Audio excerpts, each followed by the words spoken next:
Hi, everyone. My name is Kat Romano, and I'm the Programming and Human Rights Coordinator at the Montreal Holocaust Museum. I want to welcome you all to our virtual discussion, the Genocide of the Roma in Southeastern Europe. This event is in honor of Romani Genocide Remembrance Day, which was on August 2nd, and during which we remember the hundreds of thousands of Romani who were killed during World War II in a genocide perpetrated against Europe's Romani community. We're grateful to our partners on this event, the Canadian Romani Alliance, the World Roma Federation, Romanipe, and the Vancouver Holocaust Education Centre.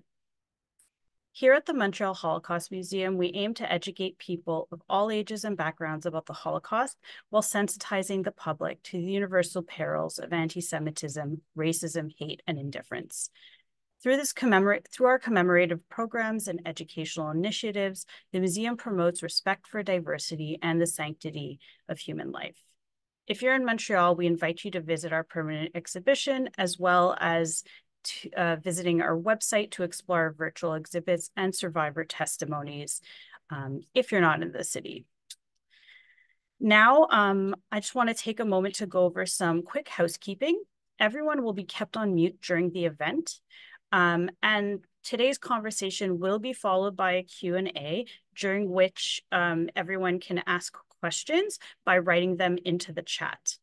If you think of questions during the discussion, feel free to write them in the chat, and I'll monitor the chat throughout and then send it to our speakers. If you have any technical difficulties, you can message me and I'll do my best to help you. Now I'd like to introduce Denny Dobobrov, who will give a short introduction and introduce our speakers. Denny Dobobrov is the Director of International Relations for the World Roma Federation. Born to a proud immigrant Roma family that fled persecution in the former Yugoslavia, Denny has dedicated his career to advocating for Roma rights. Denny is a certified human rights instructor with a background in political science and international relations.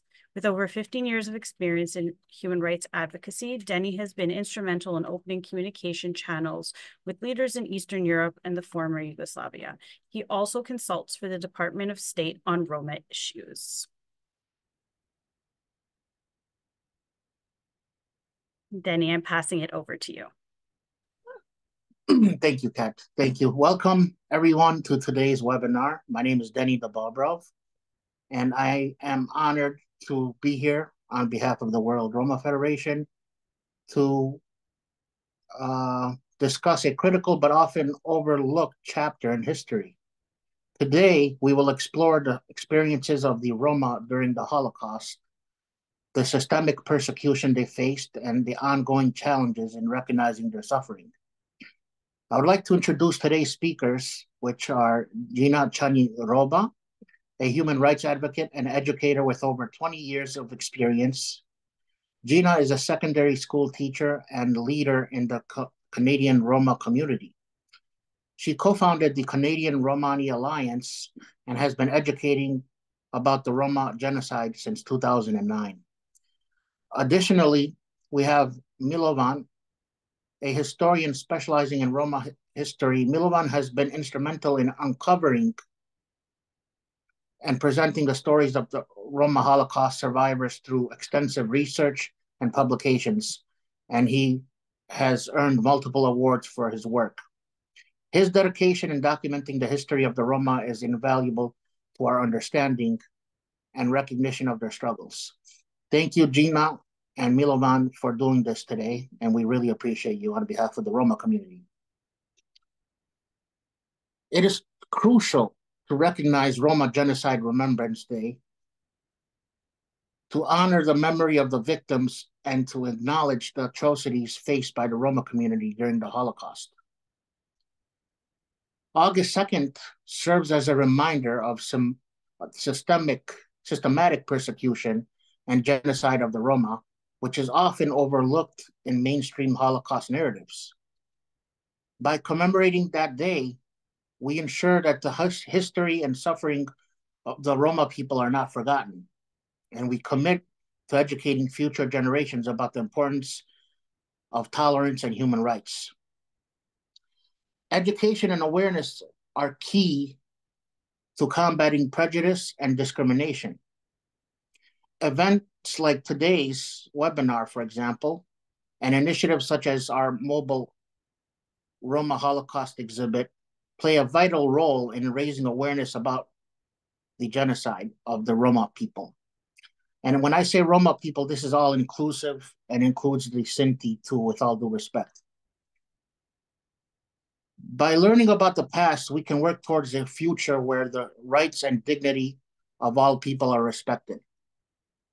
The World Roma Federation's mobile Holocaust exhibit is designed to educate people about the Roma Holocaust, and the exhibit travels to various locations, raising awareness of the historical and ongoing struggles of the Romani people.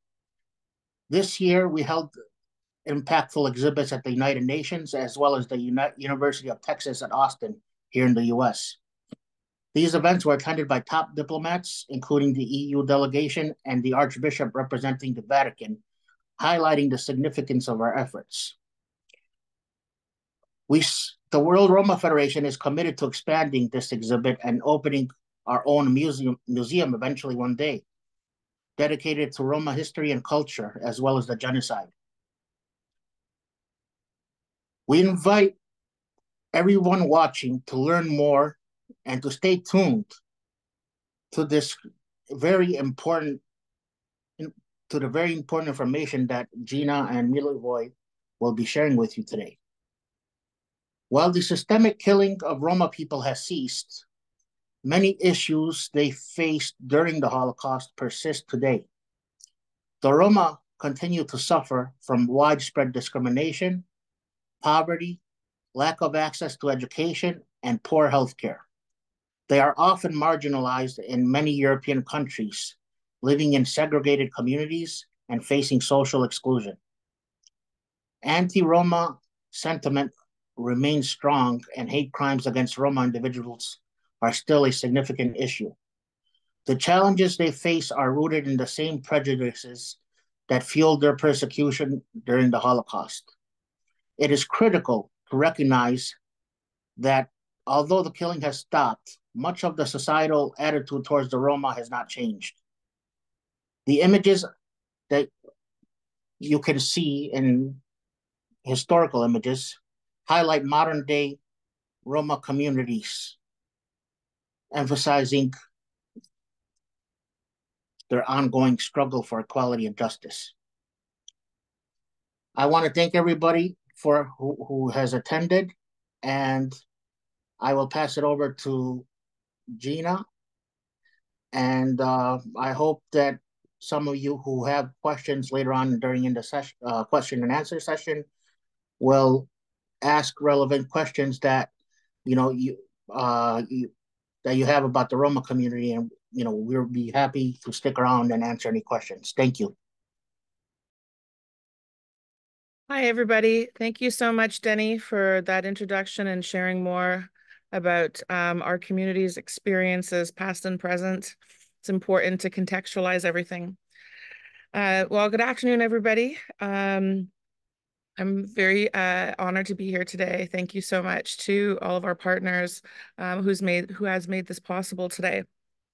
And I just want to share a little bit about my role in the Canadian Romani Alliance and why it's important that we as a Canadian Roma community remember the importance of our family histories. Although many of us are now living in Canada. My family had come from Hungary in 1956, escaping the Hungarian Revolution.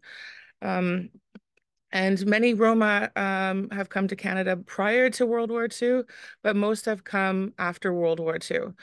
And all of our families that have come after World War II, we all have some connection to the genocide that happened to our community during the Holocaust. There's stories that everyone we share in discussions with each other. It's not something we've learned about in school. For example, being Canadian born, there was never an opportunity for me to learn about what happened in my family's history during any opportunity in my Canadian education. And until today, there's very little information ever provided in Holocaust education that includes the Roma perspective and on our experiences. So we're still fighting really hard today for the acknowledgement and inclusion and recognition of the atrocities that happened to our families during that time period. And of course, that recognition is important just in terms of healing in our community, because there hasn't been much discussion about this even in Europe prior to maybe 25 years ago. A lot of people from our own community are not even aware sometimes of how impactful the Roma genocide was on our communities. For example, Hungarian Roma have not all heard of the experiences of the Roma in neighboring countries. It's become more well known now in the last few decades. So as a community, we're healing in different ways as we're learning each other's stories, and as well trying to educate non-Roma about our experiences during that time period. So some people are still, they wonder, some people know more about Roma history than others. Many people might not know that the word Roma itself means the people in our language, Romanes. Some people may not know that the word gypsy originated from English people in Europe believing that we were Coptic Egyptians escaping persecution in Egypt, hence the word gypsy. Some people might not know that we are the largest minority group in Europe with approximately 15 million people spread throughout European countries, but the vast majority of our population is concentrated in areas such as Romania, Hungary, Czech Republic, Slovakia, Croatia, but the largest portion of our community is definitely in Romania and Hungary. I think in Hungary, there are approximately 1 million Roma, 10% of the population, if not more. Always important to remember that not all Roma communities are recognized on censuses in the different countries we live in. In Canada, it's been very recent that there's a new option box on our census forms that says European Roma. Not too many people actually still will identify as European Roma for different reasons, often related to fear and fear of discrimination that could happen once being identified as a Roma person, even in Canada. Our population in Canada has been estimated to be anywhere between 100 and 125,000 people. We don't have any exact numbers for our population. Some people wonder, how did Roma end up in Europe? They don't know our history of forced migration, beginning in what is now northwestern India. And after centuries of forced migration, eventually ending up in Europe around the 14th century. There's been ongoing genocides against the Roma since our entry into the European continent, forced systematic exclusion from societies and persecution. Some Roma communities have thrived more than others. And some have had more sordid histories. For example, the Roma that live in the area that is now Romania, they were enslaved for almost 500 years. During the same time that African Americans, well, what became African Americans, the Africans that were enslaved and brought across the Atlantic Ocean, what is known as the transatlantic slave trade. So the Romanian Roma population were emancipated around the same time that the African American population were emancipated. So these parts of our history are important to remember because there was a lot happening in our communities way before World War II happened. And that really had a huge impact on us. And so it wasn't that hard to find the Roma because we were already targeted before World War II. And there's more that I'll share from the perspective of Hungarian Roma and some of my experiences also working in trying to educate about the Roma experience during the Holocaust. But for now, I want to hand it back over to my colleague Milovan to share a bit more context and background about the situation of Roma prior to World War II. Thank you. Yes, thank you very much, Gina. Thank you, Kat, for the organization of this event. And thank you, Danny, for your kind introduction. When we talk about the genocide against the Roma during the Second World War, we think, first of all, about the Nazi genocide. It means what the Nazis did in the Third Reich. It means the destruction of the Roma and Sinti communities in the Third Reich and in the occupied territories.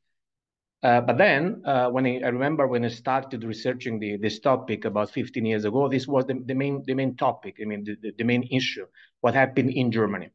Then we realized that similar things happened also in other countries, especially in those countries that were independent, that were not under the control of the Nazis, like the independent state of Croatia, like Romania, and so on. And what we found, and now this is the main topic of my research, is the link between the Nazi ideology, between what happened in these countries and the discrimination against the Roma before the Second World War and before that, the period when the Nazi took the power. And we found, unfortunately, a terrible story of persecution of the Roma, like Gina said, in Europe. It means that for centuries, Roma were victims of discriminations, of persecutions, of deportations, and so on. And when we talk about, for example, the local context of Romania, former Yugoslavia, or the independent state of Croatia, Serbia, and so on, we now have we have information. Unfortunately, we don't have so much information because one of the most important problems is that we don't have research. We are starting now with the new research, and this is one of the reasons why in the schools, for example, but also in the universities and so on, there is no knowledge about the genocide against the Roma and about the discrimination against the Roma before the Second World War, or like in Europe, they say, and the anti-Gypsyism. Now I'll give you, I think it's better, I will give you some examples for Romania, for the independent state of Croatia, it means for former Yugoslavia, and so on. Because when we understand the link between what happened before the Second World War and the Second World War, we realized that basically it was not only a Nazi project, it was a project carried out by different independent states and different ideologies all around Europe. Concerning Romania, for example, like Gina said, the Roma were slaves until 1855 in Moldova and 1856 in Wallachia. They were slaves. They were divided into three categories. There were slaves belonging to the state, those belonging to private landlords, and those belonging to the church, to the Orthodox Christian Church, and of course the monasteries. But then we need to understand also that when they became free, when the abolition of slavery happened, it didn't mean that immediately the life condition of the Roma were better. It was really difficult for the Roma to build a real independent and free life because, on the contrary, the exploitation, for example, of the Roma continued. It was not stopped. The Roma need to find places to live. They needed to find work. And the abolition of the slavery was not accompanied by measures to support former slaves in becoming active citizens, for example, in the society. So it means that after the abolition of the slavery, the condition of the Roma was very, very difficult.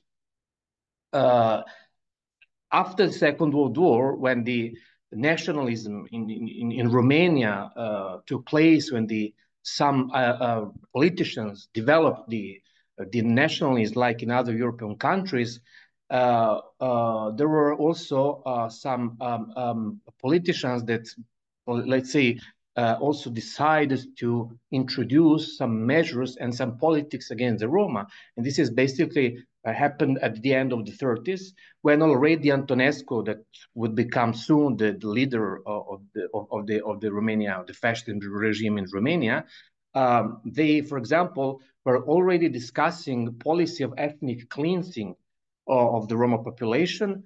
There was, for example, one person, his name was Sabin Manuela. He was the director of the Central Institute for Statistics.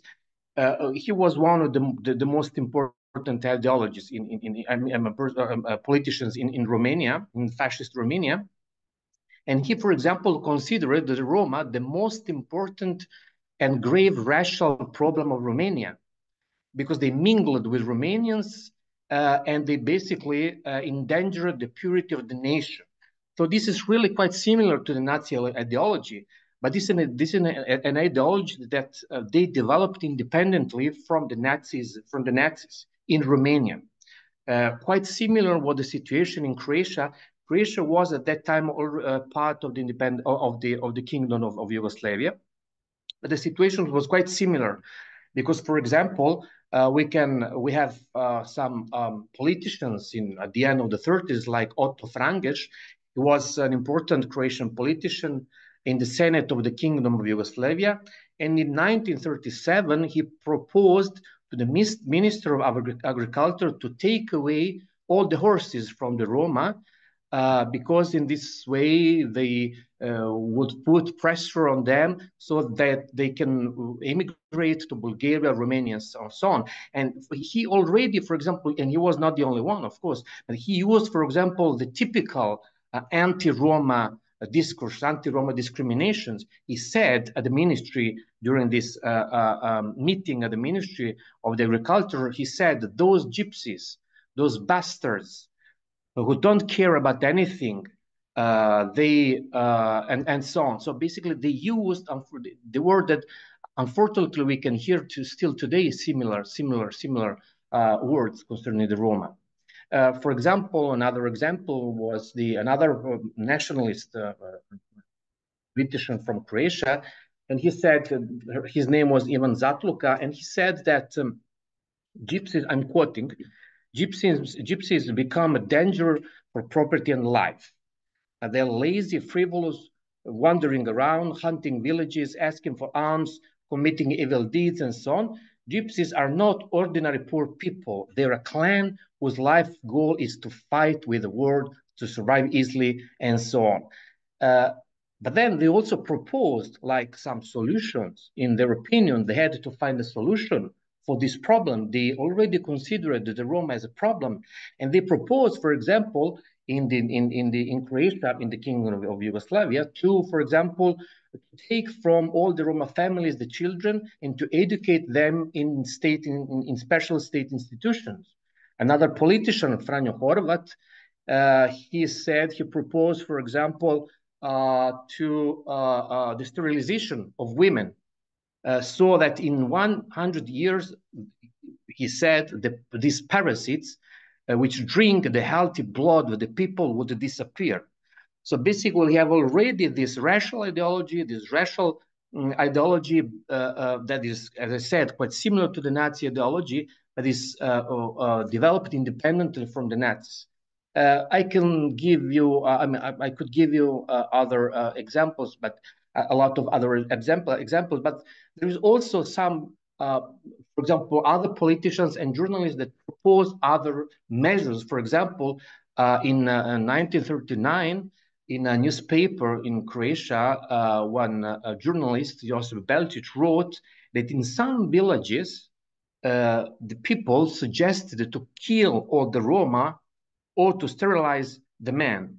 And he proposed to deport all the Roma of Yugoslavia in a state-owned territory to forced labor. So we can hear already what will happen in 2 or 3 years during the Second World War. But already before the Second World War, there were a lot of ideas, a lot of attempts to, and a lot, of course, of racism against the Roma. And this is the important thing we have to keep in mind today. that there was discrimination against the Roma present in all parts of Europe. I mean, I'm now only giving you some examples from the Southeastern Europe, but you can find similar examples also from other countries, also from Western Europe. And the important thing is to understand that this anti-Gypsyism, this discrimination against the Roma was already present before the Second War and before the Nazis, and the Nazis and their allies transformed this discrimination into a state ideology, and then they carry out the genocide. But the roots of the genocide are in this discrimination against the Roma before the Nazism and before the Second World War. I think I can stop now, for now, and they can give you back the floor, Gina, to continue.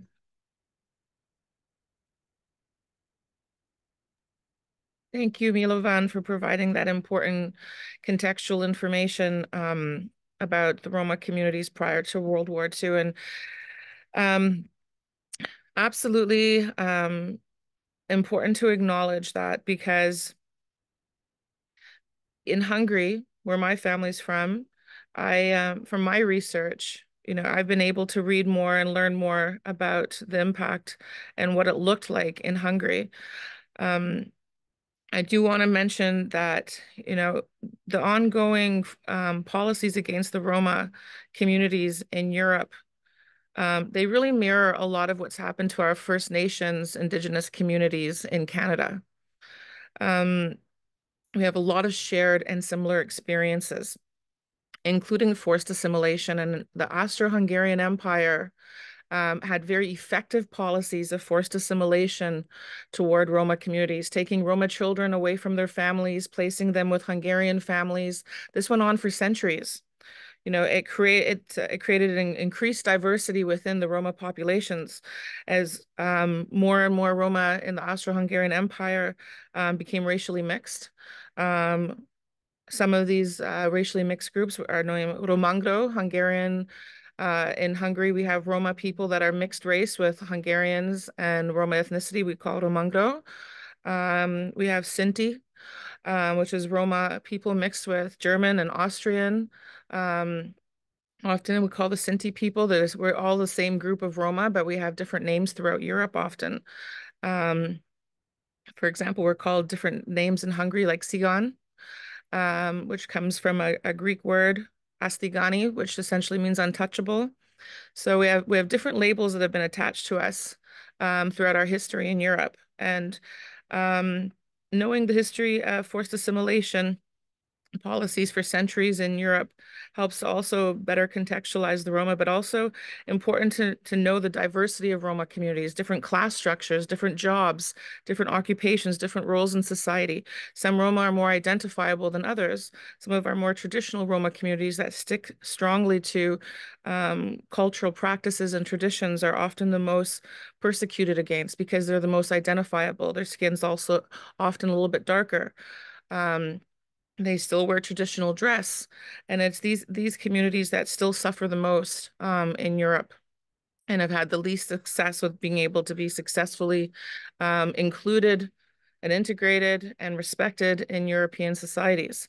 So knowing that there's a lot of diversity also in different religious backgrounds and beliefs and languages. We are one people. We are spread throughout primarily Europe, but all around the world. And just knowing that we're not just one type of people. There's many Roma people that have many different looks and many different faces, and there's not just a one type of Roma characteristics. So that leads to different experiences, right? So in Hungary, there was different ways that the Roma were targeted. The Romani people were targeted. My family in particular, we don't know all the stories because people feel too ashamed to talk about them. And it's that shame that has led often to us keeping stories to ourselves and not even passing them down to other generations in our family to protect them from the shame that was felt. I remember my grandmother told me that her older sister had been taken to a camp and that she endured experiments on her sexual reproductive system. She survived and came back to her community, her village in northwestern Hungary. She gave birth to a child that lived for 9 years. And that child was severely deformed. And I remember when I went to visit this village in Hungary in 2004, we stayed at the granddaughter's house of my grandmother's sister that had survived this horrid atrocity. And you could still feel that cloak of silence that people didn't want to really even talk about it in 2004. It was like a taboo subject, right? It's just kind of, it still whispers more than like out in the open. And I find that still happens a lot of people feeling ashamed for what happened rather than feeling like it was, you know, something that was done to us, and that we need to be able to not feel ashamed of what happened. In 2012, I was honored to be able to interview a Hungarian Roma Holocaust survivor that had come to Canada. I did this interview for the Canadian Museum for Human Rights, to have an opportunity to include one of our stories in the Holocaust education exhibit. Her name was Maria Mirza. She was in her late 80s. She's now passed away, unfortunately. And she shared her story with me. She came from Northeastern Hungary. And she was 14 at the time. And she had been married. She never saw her husband again after she was taken as a captor. She gave birth to the child she was pregnant with from her husband. And she never had a chance to ever see that child again. She's still lamenting about that child during our interview together. She was taken to what had been a place where Jewish people, Hungarian Jews, had been living, and all the Hungarian Jews were already taken from that neighborhood. And they created an open-air prison sex slave camp that was run by Hungarian guards. And they utilized the Hungarian Roma woman as sex slaves for years. She was there for 1 year. She was never given food even once. She only survived due to the kindness and generosity of the Hungarian women that were living in the area surrounding that camp. They used to push soup broth through the fence. They used to push bread through the fence, anything that they could give for these young Hungarian Roma women to continue surviving. She was only allowed out of that camp once the Allies, well, it wasn't Allies in Hungary. It was the Russians that ended up bringing a lot more harm and detriment to our communities following the war. But she survived. And she told me that even until the day that I was interviewing her, it's really hard for her to eat meat, right? She still survives a lot on soup and bread. It impacted her diet for the rest of her life. Obviously, her memories, you know, it was a hard experience for her to retell her story. I had to give up on even using interview questions, just allow her to talk freely about her experience, what she wanted to talk about. And of course, I was an absolute mess, crying profusely, listening to her sharing her really sad and tragic experience. I do know that in Hungary before World War II, there was already these mass disinfections that were happening. People from some parts of our communities were treated like animals, you know, placed into mass disinfection baths and showers. Sorry, not baths, showers, where everybody was like deliced of bugs and germs. There was already these forced segregation in housing. There was so many things that were happening already. So it was really just trauma on top of trauma on top of trauma. Forced labor work camps. You know, there was so much issues, including till today, of people being able to have identity documents. And a lot of Roma are too scared to even get identity documents back in those days because they didn't know how they were going to be treated if they were identified. So you never really have an exact number of people that are impacted because no exact numbers of our population existed. So sometimes you hear 250,000 Roma were murdered during the Holocaust. Sometimes you see that number at 500,000. Other places from people within our own community who have done research and see that almost 90% of Roma populations were killed in Central Europe. People from our own community have put that number closer to 1.5 to 2 million people.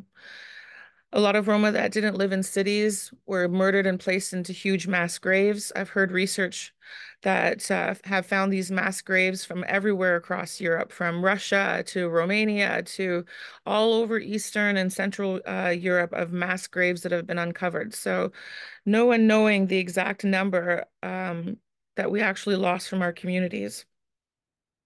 But we do know that there was a gypsy family camp located in Auschwitz. We do know that on May 16th, 1944, I believe it was, they tried to resist being brought to the gas chambers. And that day of resistance is now acknowledged in our community. We call it May 16th Resistance Day. August 2nd is the day that the Nazis were successful at emptying out and murdering everyone in the gypsy family camp. Approximately between 3,000 and 4,000 women, men, and children were gassed August 2nd. And that's why on August 2nd, we honor the Roma Genocide Remembrance Day, and we remember everybody that died and survived the atrocities. We do know that the Roma were particularly used for experimentations by Dr. Joseph Mengele. There's so many stories of the horrific tortures and experiments that were done specifically on people from the Gypsy family camp. We do know that after World War II, Roma people weren't invited back into the countries they were taken from. Roma had to stay at the Gypsy family camp, whoever was alive, and in other forced labor work camps. Another in the Czech Republic, for example, is Lety. You know, after people left that camp, the government turned it into a pig farm, rather than acknowledging that this was a death site of thousands of, at that time, Yugoslavian Roma. That's now located in the Czech Republic. After World War II, not a single Roma person was invited to share their story or testify at any international organization, and including at the Nuremberg trials. Our experiences were completely silenced and excluded from the history of the Holocaust. It wasn't until the hard work and advocacy of people from within our community that other people started to learn more about what happened to us. In 1982, Romani Rose was successful at having the German government become the first one throughout Europe to recognize the Roma genocide.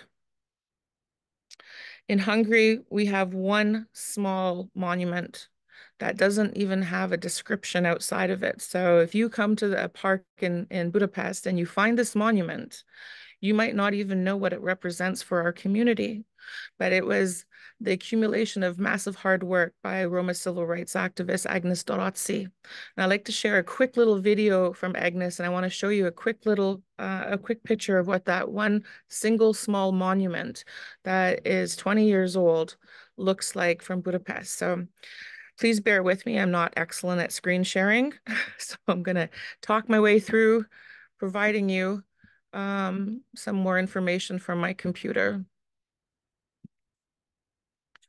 Okay, so here's what the monument looks like. Just black stone monument in Budapest.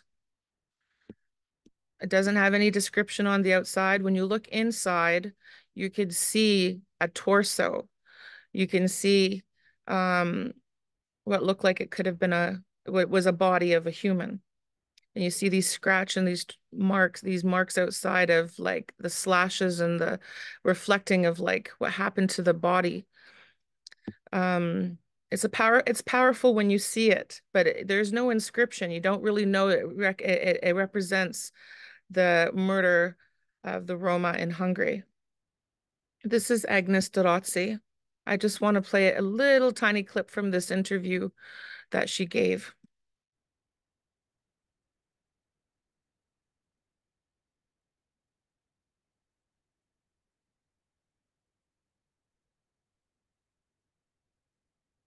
Amiben a történtek után emlékezem a holokauszt során meggyilkolt több mint 500 000 romára és szintire. Magyarországról jöttem. Magyarországról, amely utolsó csatlósa volt a náci Németországra. Magyarországról, ahol több mint 50 évig legfeljebb családi körben szóltak erről a szörnyűségről. Nagyapámat alig néhány héttel a felszabadulás előtt sorozták be rabszolgamunkára katonának. És miközben ő a fronton szolgált, a családjának benn kellett tartózkodnia a házban, ahol krétával volt felírva az ajtóra, hogy hányan vannak benn, és minden percen várták, hogy elszállítsák őket a koncentrációs tábor. Ezek a nagyszüleim és a szüleim tapasztalatai. És mégis hallgatott róla ez az ország több mint 50 évig. A történészeknek jó, ha egy sora jutott arra, hogy a romák is szenvedtek a holokauszt idején. A 2000-ben meghirdetett amerikai nem vagyoni jellegű kárpótlás nyújtott nekünk lehetőséget arra, hogy találkozzunk túlélőkkel. Több mint 3000 interjút készítettünk. Így derült fény arra, hogy Magyarország területén legalább 23 helyszínen tömeggyilkosságok voltak, és 55 helyszínen katonai és mezőgazdasági munkatábor volt.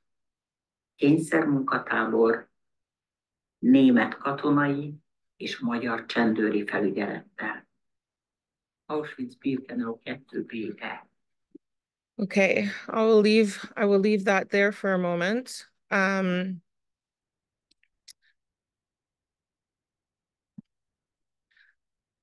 So Agnes Dorotsi, she's responsible, her hard work and her husband, they worked hard to be able to get that monument in Hungary. She also wrote the first book called Primos, which means the devouring, of a collection of stories of Hungarian Roma survivors. It was the first book that I ever found about the experience of Hungarian Roma in particular.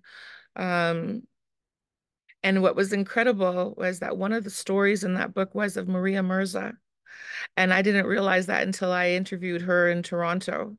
And then later went back and found that she was one of the stories in Agnes Dorotsi's book. So I'm sharing this perspective of the Hungarian Roma. There's so many different perspectives of Roma communities from all around Europe. I mean, we could listen to a whole day of people sharing the perspectives from their particular communities. And so I'm going to give this speaking back to Milovan, my colleague, to be able to share more from his research, to share some of those other perspectives from outside Hungary. Thank you. Well, thank you, Gina, for sharing with us the story of your family. You know, I think that we need, of course, more research in history. I'm a historian, and they know basically when we started researching and where we are now today. We have a lot of work to do. We have a lot of archive to research and so on. But there is another important thing, and it's the voices of the survivors. So thank you for sharing us with these stories. It's the most important thing.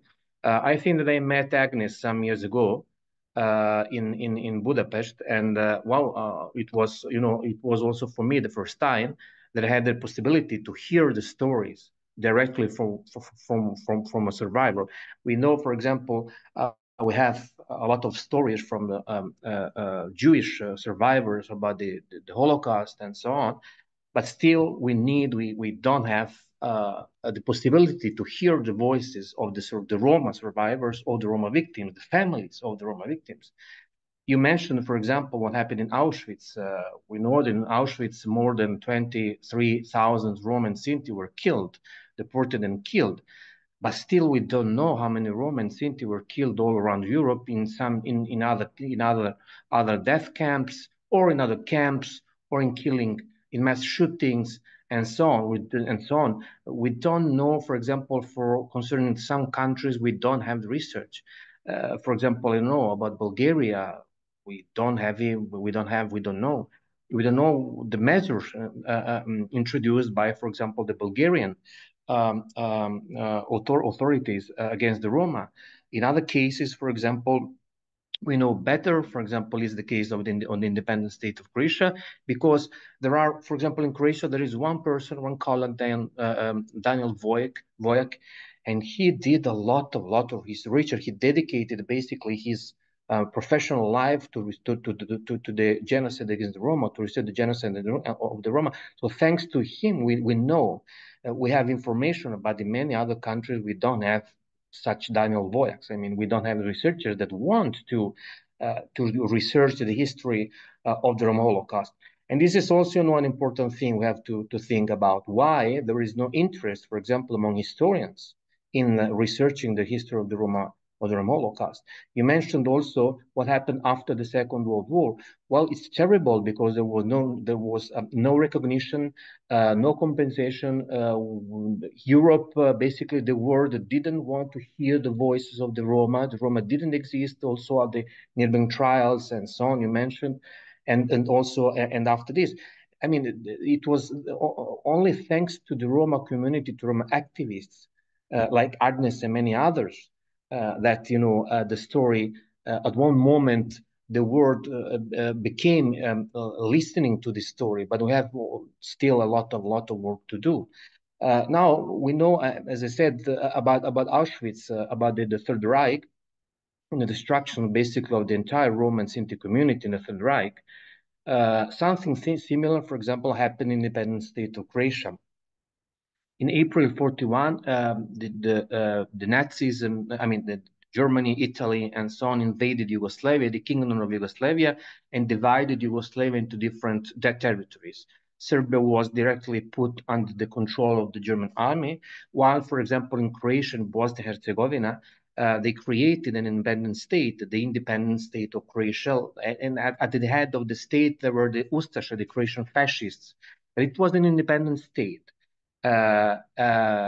They introduced immediately in Croatia measures against the Serbs, the Jews, and the Roma, because they wanted to create a state, pure Croatian state.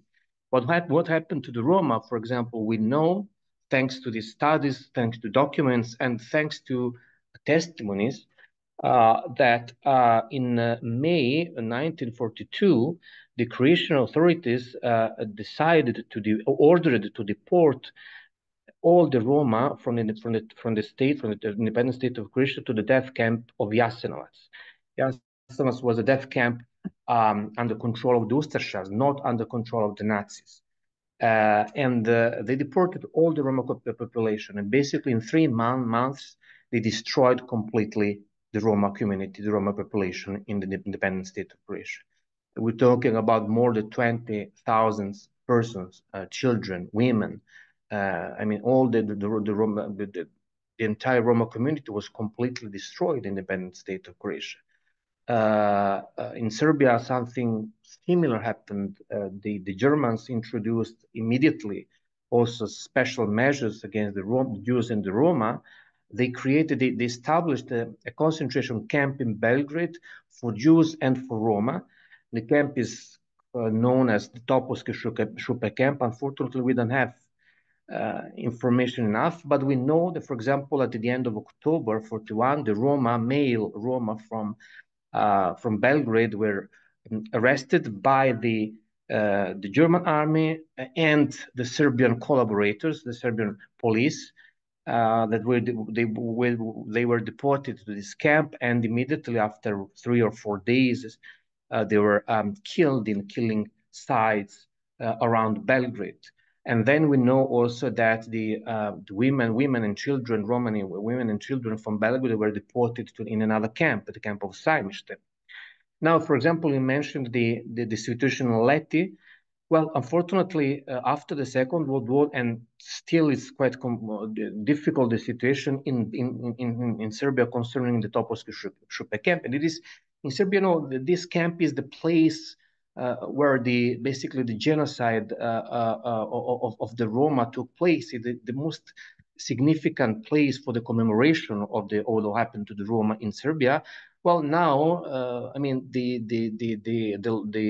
buildings of the camps were sold by the state, by the Serbian state, and the private company that bought the buildings, they wanted to destroy the buildings and to build a shopping mall instead of the buildings.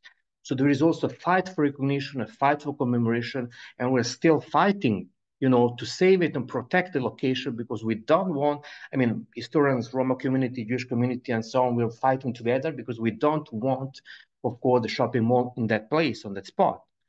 In Romania, well, in Romania we have more research, thanks especially to some Roma scholars. It is also really important. We need also Roma scholars. We have in Romania because they're able also to connect the testimonies of the survivors to the research in their archives. And we know, for example, in Romania, what happened in 1942, the regime of Antonescu, they decided to deport the Roma population, the nomadic Roma population, and the undesirable Roma to the Transnistria region. It means to the east. And they planned to deport 40,000 Roma. They deported at the end 25,000 in 2 waves in 1942. And they left them in the region without food. And basically more than 50% of them died because of starvation and so on. But still, we know about this, but we don't know, for example, about what happened to the Roma that came back, or about the other Roma and so on. We still need more research. Unfortunately, it's also a problem that we have concerning the remembrance. Now, we mentioned the issue of the genocide of the Roma Holocaust in the schools or in the educational systems. At least here in this part of Europe, we still don't have it. It's still missing. I mean, it's missing the whole story about the Roma community, the culture, the language, so on. We're not talking only about the victim, the Roma victims. We're talking about human beings. And we don't know anything about the history and the culture and the language of the Roma. And this is also, a really terrible problem we have. But still, for example, we mentioned also the research. We need research. But what about remembrance? Well, unfortunately, it's also a big problem we have. I mean, in Croatia now, they built 2 years ago a memorial dedicated only to the Roman victims in the Jasenovec. In the place of Uštica, is close to Jasenovac, where the majority of the Roma were deported in 1942. But it happened thanks to the Roma community, thanks to the efforts of the Roma community. And they managed also to involve the state, and then at the end they managed to build this memorial. In Serbia, it's quite difficult. We don't have. There is a memorial dedicated to the concentration camp, and I think that also the Roma community will have the possibility at least to show what happened to the Roma community during the Second World War. But we also need a memorial dedicated only to the Roma, to the genocide against the Roma in Serbia, and also in other parts of Europe. Because I think, and I will stop here, I think that, research, education, and commemoration remembers, we have to do all the 3 things together. Research without education and commemoration, I mean, it's not enough. But also we need to understand that what happened to the Roma is something that happened only to the Roma because they were Roma. So we need institutions, we need, of course, memorials, we need monuments, but we need institutions led by the Roma community, by Roma intellectuals, by Roma scholars, where schools, for example, children can learn, of course, about the genocide against the Roma, and where researchers can research. So I think, and I hope that something also like at least what happened in Croatia will happen also in Serbia and in many other countries in Europe. We have also to remember, to keep in mind that the first, in Germany, the first memorial dedicated to the genocide, to the Roma Holocaust, was built only 12 years ago. It means 60 and I don't know how many years, more than 60 years after the end of the Second World War. Okay, I will stop here now. Thank you, Milovan. I'm going to share a little bit of the perspective of the Canadian Roma community and our fight for an inclusion and recognition in Canada. It's important to be able to share this story of what this looks like for us. And as Milovan mentioned, it is due 100% to the work of the Roma communities to get this recognition. But it helps tremendously to have allies and supporters who want to amplify our voices. Our organizations in Canada are all volunteer-based. There's no paid or funded organization that exists for the Roma community in Canada. All of the work that we do is all pretty much volunteer unless we get project funding for particular projects that we run. And I will give, I don't want to go into too much of that right now. I'm going to screen share a little bit of the work. The work in Canada began with Ronald Lee, who was the co-founder of the Canadian Toronto Roma Community Centre. And, he started to partner with organizations like the Toronto Holocaust Education Centre. And so during Holocaust Education Week, they would give us an opportunity to share our story in a workshop. Or sometimes more than one workshop. So when I took over as director of the Roma Community Centre, I continued to do these workshops during Holocaust Education Week, and then I began to expand to have events for August 2nd each year, where we invite local politicians, local community leaders to come and learn, and as well as our own community. And what I really came to learn is that many people from the Jewish Canadian community weren't aware of our experiences because there was so little information about what happened to us. I became more aware that many people from our own community weren't aware of our experiences. Like Milovan said, there's almost zero education about the Roma genocide in European countries. And that includes in Canada as well. We have had a very difficult time getting our stories included in any kind of education curriculum across this entire country. And that's something that we're continuing to work on. I will share my screen for a moment, though, because I do want to share some successes. So we've had, an incredible ally of our community is the former CEO of the Canadian Jewish Congress. His name is Bernie Farber. And Bernie really stood beside us on so many occasions, including when, European Roma were coming as refugees to Canada in the early 90s. And there was not enough refugee shelter spaces, and people were placed into motels along a road called Kingston Road in eastern part of Toronto. And there was skinheads and neo-Nazi groups carrying protest signs outside of these refugee shelters that said, "Honk if you hate gypsies." And I even wrote an article that's entitled now, "Honk if you hate gypsies," just to share more about that. But Bernie Farber immediately came and stood up with our community and helped to bring those people to court. Many years later, when I became involved, we talked about writing a story together, writing an op-ed together, and this was published in the National Post, remembering all the Holocaust victims. And this is when we started to work harder to try to get recognition of the Roma genocide in Canada. Not too long after that, I wrote another article with the help of Bernie and other people, including Robert Eisenberg and Von Kolian. And then it was called, It's Time to Recognize the Roma Genocide. So here we're building momentum. In 2012, I had worked with local politicians to try to get them to pass a motion in our Canadian Parliament to recognize the Roma genocide, and that was squashed. It was not allowed to proceed. There was no interest from the majority of the politicians in Parliament at that time, I guess, to support recognition of the Roma genocide.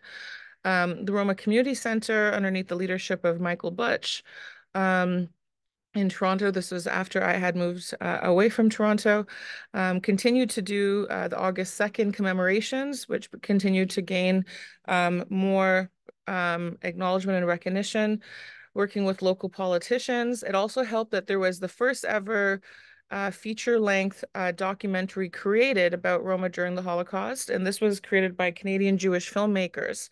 And this has been the most strong tool and resource that we've been able to utilize to help educate other people about our experience.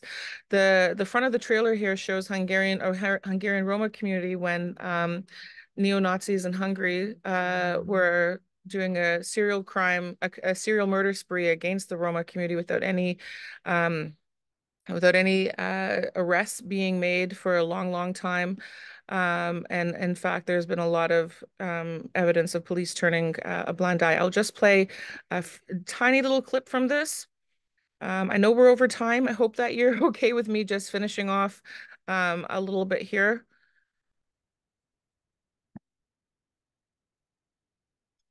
I don't know if anyone can hear it.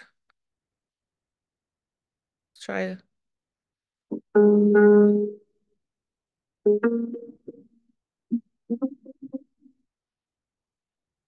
Many people doesn't know who the Roma are. They are the biggest minority in Europe. 12 to 15 million are living in Europe. Gypsies don't exist except in the pages of romantic novels, romantic films. It's all bullshit, I'm afraid. People who all play the fiddle and never work. It's not a gene that they have, which makes them walk in the streets as beggars because that's what they like to do best. The criminal stereotype of the Roma fails to recognize Roma as victims of crime too, and in particular as victims of hate crime. Denn ich habe schwarz auf weiß auf meiner Hand, Z für Zigeuner, 63, 99. Ich bin selber zweimal vor dem Krematorium gestanden. Aber das Zyklon B brauchten sie. The Holocaust was a massive disruption. It was a massive loss of life. 6 million Jews, 500,000 Roma and Sinti. Tomaszo, oni kazali Jevreji, vi tudi budete od naših drog. Okay, I will leave that there. It's located on YouTube if you want to see a little bit more of A People Uncounted. The impact of A People Uncounted, I cannot emphasize enough, of being the first documentary featuring testimonies, historical context of what happened before and during the Holocaust, as well as the ongoing anti-Gypsyism, anti-Roma hatred that continues to flourish in most parts of Europe. We utilized all this. We had a young woman named Dafina Savic, who's the director of Romanipe in Montreal, helped to carry on the decades of work we were doing to try to have the Roma genocide recognized in Canada. IRA, the International Holocaust Remembrance Alliance, has also been incredibly supportive. The Canadian delegation to IRA has been super supportive of hearing our stories. Finally, we had some recognition happen. And the only and that was in 2012. The only Canadian newspaper that wrote about it was the Hamilton Spectator, a small newspaper in a smaller Canadian city. It was not shared on any main Canadian newspapers at all to share this incredible recognition that we finally received in 2012 from the Canadian government. This was such a huge momentous thing in our Canadian Roma community. Canada became the 6th country in the world to recognize the Roma genocide. Took a lot more work and continues to be a lot more work moving forward for recognition. We've not been invited to Holocaust memorials often, unless we have the allyship of the Canadian Jewish community, who will extend an opportunity for us to attend Holocaust Remembrance Day ceremonies, often the Shoah, or the January 26th International Holocaust Remembrance. This was the first year that our Canadian government involved us and created a statement. And this is the statement. This is the first time in our Canadian Roma history that we've had recognition from the government on August 2nd about the Roma genocide. So I felt very honored to be able to work with Global Affairs Canada. This would not have happened without our Canadian IRA delegation and the Committee for the Roma Genocide, which we need to be able to include Roma participation in a much more meaningful way. So this was it. This is the result of decades of advocacy in the Canadian Roma community. We're trying to carry the torch forward for justice that our families deserve. So that's the end of my part of the presentation. I apologize for going over by 10 minutes. I hope that you'll forgive me.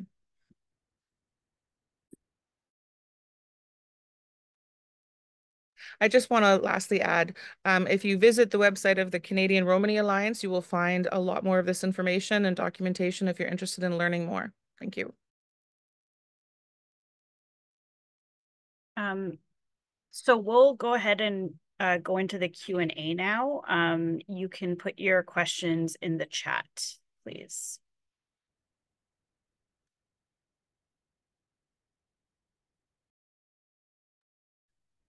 I see Janos with his hand up.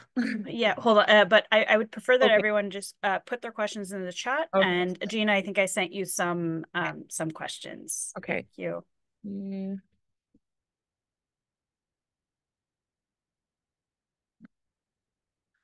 Okay, so is the first question, have there been any attempts to include the Roma genocide in education curriculum and schools in Europe? I'm sure that in some places there may have been singular attempts here and there, but there's been nothing systematic, right, that I'm aware of. I know that there's curriculum that's been created and is very accessible online.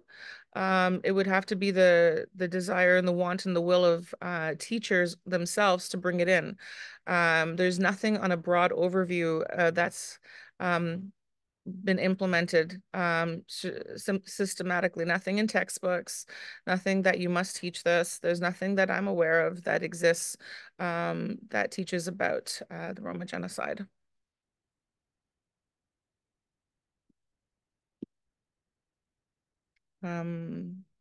Yeah, if I can add, can only something. There are not, unfortunately, on the state levels in Europe. I think maybe in Romania they are trying to do something, but at least we have, for example, in the case of Serbia and Croatia, we have some educational tools developed by scholars, teachers, of course, and independent scholars and teachers. Like for example, we produced in Serbia some materials for teachers about the genocide against the Roman and anti-Gypsyism. The problem is that sometimes they can use, for example, in the schools, or sometimes not. It's only depend on their own initiative. So it's quite difficult sometimes, because you need to approach to the school, to the director. You need also teachers that are interested in these topics and so on. So there are also the grassroots level, and I think that it's important also to mention this, because sometimes we wait for the decision from the state, but it's not enough to wait. We can also do some things by ourselves. So there are some initiatives, unfortunately, only in a local level and only concerning some teachers, not on the state level.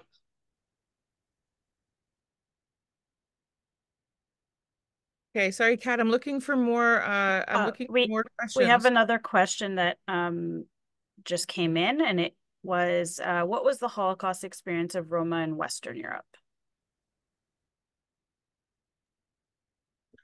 Well, it was different. I mean, you know, the Nazis, one thing is Eastern Europe and Southeastern Europe, and one other thing is Western Europe.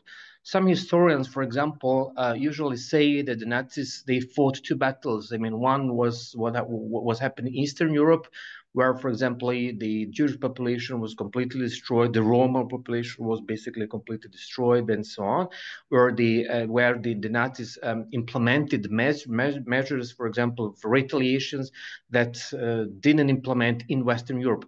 You know, sometimes what happened, I mean, what happened in France, for example, is quite different, or in Italy is quite different to what happened in Poland, in the occupied the Soviet Union, in Hungary, in German occupied Serbia, and so on. What happened basically to the Roma in France or in Italy didn't, I mean, it was not what happened with the Roma in Eastern Europe, but they were not, I mean, only the majority of the Roma were not deported to the death camps or not killed. But we have also to understand that, I mean, the Nazis, they had a plan, and the plan was to destroy the Roma population in Europe. If this didn't happen, it was because they lost the war. So basically, in some cases, it's visible. For example, they have the Nazis had some priorities, and probably the next priority would be the killing, the destruction of the Roma population in other occupied territories like France or Italy after 1943. So if this didn't happen, it doesn't mean that it would not happen after. I mean, in another in the future. I just want to add into that that's correct. It did look different, but Roma were still hunted and murdered, often in mass graves in Europe. A French Roma filmmaker named Tony Gatliff, he actually created a film about this, a fictionalized rendition of what the hunting looked like for the Roma living in France. So Tony Gatliff, I was trying to find the name of the film, but it's quite impactful. So although the death camps weren't located there, the forced labor camps weren't located there, it wasn't the exact same experience as the Roma in Central and Eastern Europe. The governments of those countries weren't allying with the Nazis and collaborating with them with the same way that the governments were eager to do so in Central and Eastern Europe. But there was still an impact for sure on the Roma community in those countries. Another last thing I'm just going to add in quickly is knowing that the Roma populations were first annihilated from cities. So some of the most educated and successful among us were the first to be murdered.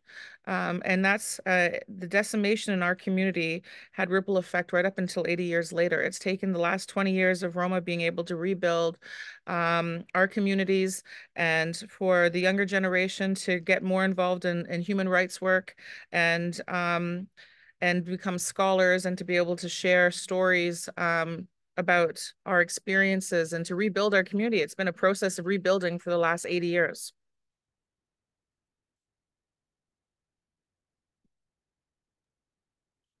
Well, I think we'll end it here, even though I know that we could keep Could we discussing. include Janusz's question, Kat? He's been patiently waiting with his hand up for a long time. He might have something he'd like to add.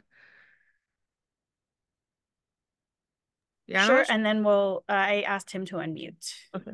Thank you very much. Not really a question, and I liked a little short introduction. I know we over to the time. First of all, thank you for the opportunity for the World Roma Federation. We can able to join this very fantastic panel. Thank you for Gina. Thank you for Milovan, and also for Kate about the very important topic. First of all, My name is Janos Turkov, founder and president for the World Roma Federation, which one is being rededicated in 2013. First, we started for cultural organization. After shortly time, we decide we have to move forward about for the human rights representative in advocacy for the Roma, because like all other immigrant who's been coming like my side for 1994, which one I'm coming also for Hungary, and my tribe is Lovari, and I speak fluent for by Romani language, for Lovari language, which one I came here for 1994. So we all know for the Holocaust is not just genocide, this is the fact for the racial discrimination. We are a great-great-grandson about for the Holocaust survivors, especially for the old post-communist country, like Hungary, Czech, Romania, and also some other country, which one we grew up after for the Holocaust. How's the Holocaust affect for by the Roma life? Especially I'm talking about myself from Hungary, like also for Gina, like your parents is coming from 1956, and also for our generation, which one grew up for the post-communist after to the Holocaust, how we was discriminated for the Roma until also for today. So 1994, he started a first stronger discrimination when I left in my country in almost 30 years. That was the reason isn't left in my country, because the Roma is being behind, the Roma is being was absolutely discriminate, either for by the school, the work, the education, and also for by the housing and all other issues.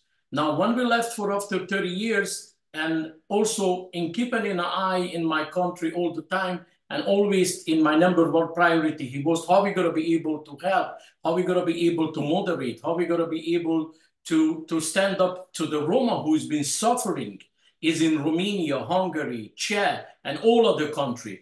That's the reason I've been dedicated for the World Roma Federation to stand up to the Roma and support to the Roma. This time I'm so exciting about for the paneling, because we need more dialogue like that. We have to teaching our new generation to fight his right, not hiding his identity. And also, we know that in the political abuse is in right now, how we're going to be changing for what, for by the Roma, and what's going on with the situation right now, especially for the left, right, also for by the political way, what is going to be happening in the Europe is in right now, is in all effect for by the Roma life. That's the reason we have to keep continue our journey. Also, the World Roma Federation is a self-funding organization. We don't use any government help. And also we're already dedicated for culture and education, also for by history, the first in United States for our institution, we call WRF, Heritage and Institution, especially to teaching and educate also and moderate for our young generation for by to know about for more about for the Holocaust. Of course, I have a lot of relationship, some other Jewish organization like End Hate Jew organization, which one we're working very closely also has been existing in Canada and worldwide too. And my suggestion is in right now, after for this topic, we also partner with this in 100% to keep continue to open for the dialogue, raise up our voice, and not let them happen to the Holocaust one more time. Because right now, all Roma, all over, is faced of the racial discrimination for each of the other issues. What is existing is in Europe, is in worldwide too. Thank you for a short speech. In my pleasure, and like also, like I said, we here, we can able to work for some other organization. He can support for some other organization. Research is very important. Database is also very important. That's the reason in the future we want to be, we like to be engaged and empowerment some other organization about especially for by the Holocaust, culture and education. Thank you for your time. And God bless you, Tambachtale Amare Rom, and God bless you for everybody.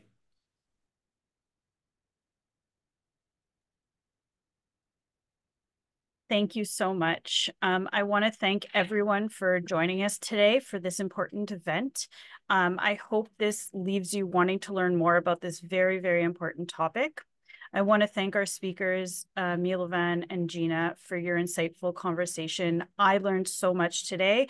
So thank you for agreeing to join us. To everyone here, we'll be sending out more information about our speakers and about many of the resources that were mentioned during this discussion, so you can all read more about what was touched on in today's discussion. And we'll also be sending out a post-event survey to you as well, so you can look out for that in the next 24 hours. Thank you again and have a great day. Thank you, Kat. Thank you, everybody, for partnering on this.